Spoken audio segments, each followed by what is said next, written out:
کچھ رشتے ایسے ہیں جو محرم نہیں ہیں لیکن لوگ محرم سمجھتے ہیں، مثلاً خالو، وہ محرم نہیں،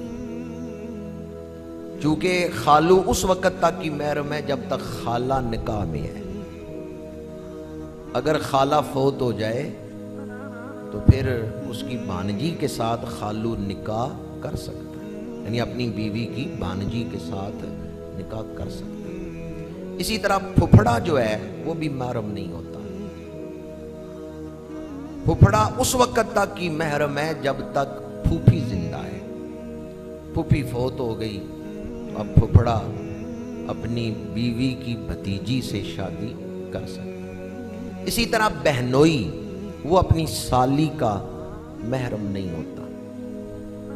بہنوئی کے ساتھ نکاح اس وقت تک کی حرام ہے جب تک بہن زندہ ہے، اور اگر بہن فوت ہو گئی یا اس کو طلاق دے دی گئی تو اب سالی کا بہنوئی کے ساتھ رشتہ ہو سکتا ہے، نکاح ہو سکتا ہے، یہ ہمیشہ کے لیے حرام نہیں۔ تو اس لیے سالی بہنوئی آپس میں محرم نہیں ہیں تو وہ سفر حج پہ محرم بن کے نہیں جا سکتے۔ ہم اللہ تعالیٰ کا شکر ادا کرتے ہیں کہ جس نے ہمیں اتنا پیارا دین عطا فرمایا ہے، اسلام عطا فرمایا ہے۔ اللہ تعالیٰ بے مثال ہے، لیس کمثلہ شیء ولم یکن لہ کفوا احد۔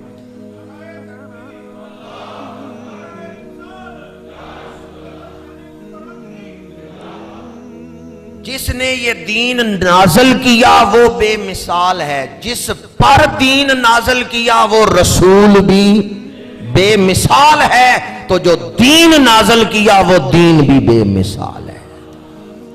جس نے دین عطا کیا ہے وہ بے مثال ہے، واحد ہے، یکتا ہے، اور جس محبوب پہ یہ دین اتارا ہے وہ محبوب بھی بے مثال ہے۔ وَمَا أَرْسَلْنَاكَ إِلَّا رَحْمَةً لِلْعَالَمِينَ۔ سب سے اولا و اعلیٰ، سب سے بالا و والا، خلق سے اولیاء، اولیاء سے رسول اور رسولوں سے اعلیٰ، دین نازل کرنے والا بھی بے مثال، جس پہ دین نازل ہوا وہ بھی بے مثال، تو جو دین اتارا ہے یہ دین بھی۔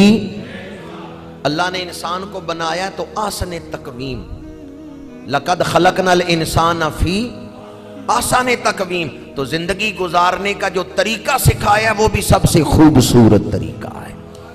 انسان کو بنایا تو سب سے خوبصورت شکل میں بنایا ہے، اور زندگی گزارنے کا جو ڈھنگ سکھایا ہے، دین عطا کیا ہے، وہ طریقہ، وہ نظریہ بھی سب دینوں سے، سب نظریوں سے، اور زندگی گزارنے کے جتنے طریقے ہیں اسلام کی کوئی مثال نہیں۔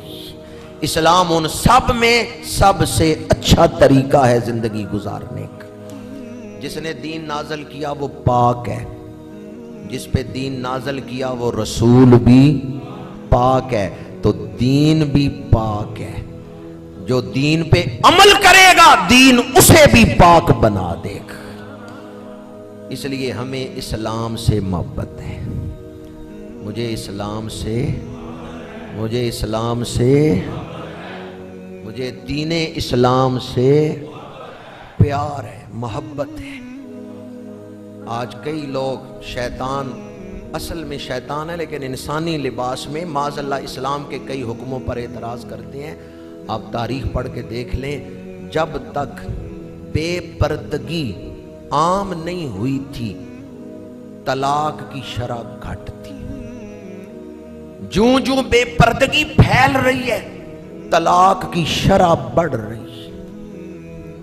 2000 سے پہلے یا 1980 سے پہلے دفتروں میں رجسٹر تو موجود ہیں بھی کتنی طلاقیں ہوتی تھی، وہ پڑھ کے دیکھیں اور موجودہ دور میں دیکھیں۔ 2018 میں صرف سٹی ہائی کورٹ کراچی میں 15,000 درخواستیں آئی تھیں زکوٰۃ کے لیے، اس کے لیے طلاق کے لیے۔ 2018 میں سٹی ہائی کورٹ کراچی میں ایک سال میں 15,000 طلاقیں ہوں تو ایک مہینے میں کتنی بن گئی؟ صرف ایک شہر میں سٹی ہائی کورٹ میں 15,000 طلاقیں ہوئی ایک سال میں، تو ایک مہینے میں پھر کتنی ہزار سے زیادہ۔ ایک تحقیق کے مطابق اس وقت سعودی عرب میں ہر 7 گھنٹوں کے بعد ایک طلاق ہو رہی اور ایک دن میں 3 طلاقیں ہو رہی۔ 2018 میں لاہور کے اندر 20,000 طلاقیں رجسٹرڈ ہوئی تھی، 20,000، جبکہ 2014 میں یا سن 2000 میں یہ تعداد نہیں تھی۔ یہ تو میں نے اسلامی ملکوں کی مثال آپ کو دی ہے جہاں بہت سارے دین کا خیال رکھا جاتا ہے کہ طلاق دیتے ہوئے کئی رکاوٹیں ہیں۔ جن ملکوں میں یہ رکاوٹیں نہیں ہیں ان کے حالات پڑھ کے دیکھیں تو آپ حیران ہوں گے کہ بے پردگی نے گھر اجاڑ دی۔ ملک کا نام نہیں لے رہا ہے، دنیا کا ایک بڑا ملک ہے، ایک سال میں 5 لاکھ وہ بچے پیدا ہوئے ہیں جن کے باپ کا نام نہیں لکھا گیا۔ اور دنیا میں وہ ملک بڑا مہذب ملک کہلاتا ہے، دنیا کا ایک بڑا طاقت والا ملک ہے۔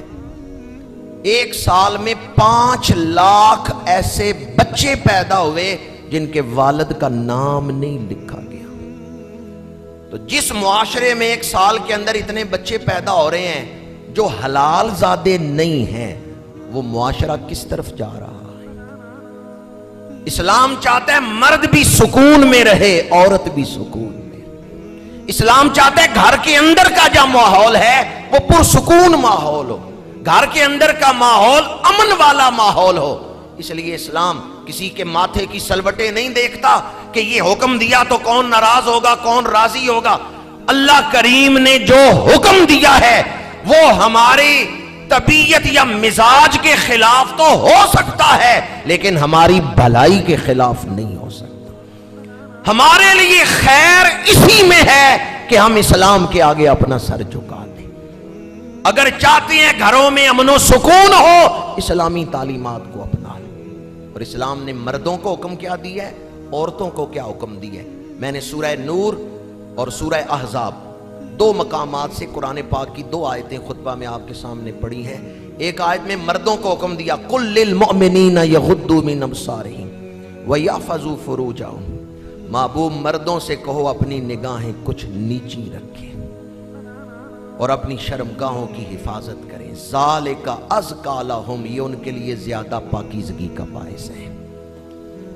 ان اللہ خبیر بما یصنعون، جو کچھ وہ کرتے ہیں رب جانتا ہے، خبر رکھتا ہے۔ تو مردوں کو کیا حکم دیا؟ نگاہیں نیچی رکھیں، نگاہوں میں شرم و حیا ہوگی، ذالک ازکی لہم، یہ کردار میں پاکیزگی کا باعث ہوگا۔ نگاہوں کی پاکیزگی دل کو پاک کرے گی، نگاہوں کی پاکیزگی باطن کو سنوارے گی، نگاہوں کی پاکیزگی کردار کو پاک کر دے گی۔ قُل لِّلْمُؤْمِنِينَ يَغُضُّوا مِنْ أَبْصَارِهِمْ، مردوں سے کہو، مومنین سے کہو، محبوب یہ حکم مردوں کو مومنین کو سناؤ کہ وہ اپنی نگاہیں نیچی رکھیں۔ دوسری طرف عورتوں کو کیا حکم دیا؟ یا ایھا النبی قل لازواجک و بناتک و نساء المؤمنین یدنین علیہن من جلابیبہن، عورتیں اپنی چادریں اوڑھے رکھیں، اپنے سر کے بال اپنا چہرہ انہیں چھپائے رکھیں، اپنی زینت کو ظاہر نہ کریں۔ عورتوں کو حکم دیا پردے میں رہو، مردوں کو حکم دیا نگاہیں جھکا کے رکھو، نگاہیں پاک رکھو۔ ذرا تصور تو کریں کوئی ایسا معاشرہ ہو جس میں کوئی عورت بے پرد نہ ہو، عورتیں گھروں میں رہیں، گھر سے باہر نکلیں تو پردے کے ساتھ نکلیں اور محرم کے ساتھ نکلیں، مردوں کی نگاہوں میں حیا ہو، وہ معاشرہ کتنا پاکیزہ معاشرہ ہوگا، وہ کتنا اعلیٰ معاشرہ ہوگا۔ بارے دیگر کہہ رہا ہوں، بے پردگی میں بے چینی ہے، بے سکونی ہے، گھروں کا امن لٹ جاتا ہے، طلاقوں کی شرح اسی وجہ سے بڑھ رہی ہے کہ بے پردگی بڑھ رہی ہے۔ اگر چاہتے ہیں کہ مرد اور عورت دونوں سکون میں رہیں تو اسلامی تعلیمات کو اپنا کے شرم و حیا والے معاشرے کو پروان چڑھائیں۔ اور دوسری بات جو بڑی اہم ہے، جب مرد اپنی نگاہوں کی حفاظت نہیں کرتے، عورت کے حسن میں مبتلا ہو گئے، زندگی کا مقصد ہی کھو بیٹھے۔ ایسے فتنوں میں پڑ گئے کہ زندگی ضائع کر کے دنیا سے گئے۔ تو وہ چیز جو ہمیں اصل مقصد سے ہی ہٹا دے، اس میں پڑنا عقل مندی ہے یا بے وقوفی ہے؟ یہ تو جانور ہوتے ہیں، جہاں پانی دیکھا دوڑ کے منہ ڈال دیا، پتہ نہیں پانی پاک ہے یا پلیت ہے۔ جبلتوں کے غلام چوپائے ہوتے ہیں، انسان نہیں۔ جبلتوں کے غلام چوپائے ہوتے ہیں، خواہش پیدا ہوئی دوڑ پڑے، یہ دیکھا ہی نہیں حلال ہے یا حرام ہے، وہ تو چوپائے ہیں۔ انسان کو اللہ نے عقل دی ہے۔ اے دنیا تلکن ویڑا ہے، تھم تھم کے ڈرو اندھیرا ہے۔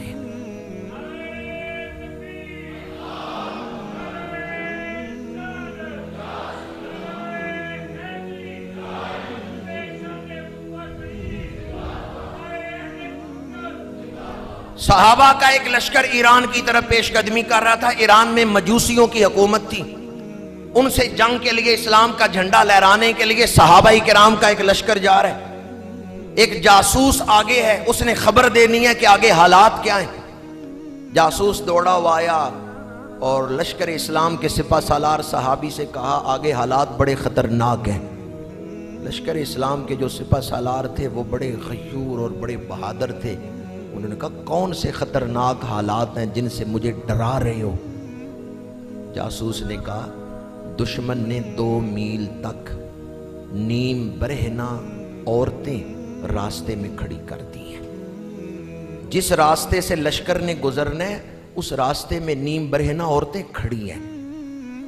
اگر یہ لشکر کے جوانوں نے انہیں دیکھا تو منزل کھو دیں گے، اگر یہ ان میں مصروف ہو گئے تو دشمن ان پہ حملہ کر دے گا، اور عورتیں فتنہ ہیں، آپ کے سپاہی ان سے بچ نہیں سکیں گے۔ سپہ سالار نے اٹھ کے خطاب کیا، نوجوانوں سے کہوں گا ذرا دل کے کام